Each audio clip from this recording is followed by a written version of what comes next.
电钻响，黄金万两。大家好，我是安装工小米。今天过来呢，给这个客户就是换一个花洒。他之前在网上买的，安装起来现在有问题，现在给他重新换一套。我们看到这种花洒，大家看一下这个设计，这个造型，看起来特别的高大上，但是我们也不用紧张。我要说一点非常重要的，就是说。上面这个是钢化玻璃的，我们在安装的时候往墙里面推的时候，一定要注意，如果这个角磕到墙，很容易爆的。之前我也见过爆的，所以说我们推的时候，或者在这里垫个毛巾啥的，反正要注意，一定要注意。如果破了的话，我们可真的是赚得起赔不起。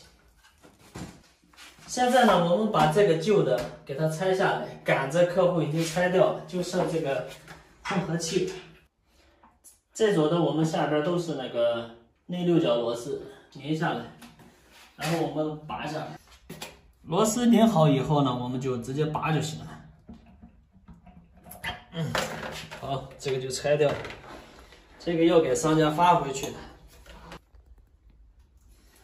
这个曲角呢是之前已经上好的，这个曲角和普通的曲角不一样，这个曲角是你看上面是有胶垫的这种曲角，我们装的时候呢直接推进去就可以，但是要注意的就是不要碰了这个玻璃。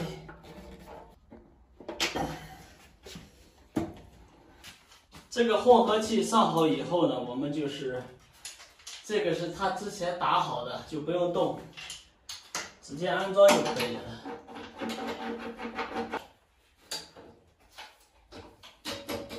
这个花洒之前是什么问题呢？咱们一般墙里边预埋的水管是左热右冷，它现在是水管做反了，是左冷右热，然后厂家又重新给它定做了一个，也就是说它里面的机构进行了一个调换。现在它是打到左边是冷水，打到右边是热水。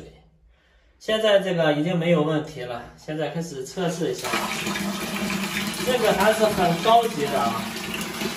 看，关，开，这个就出水了。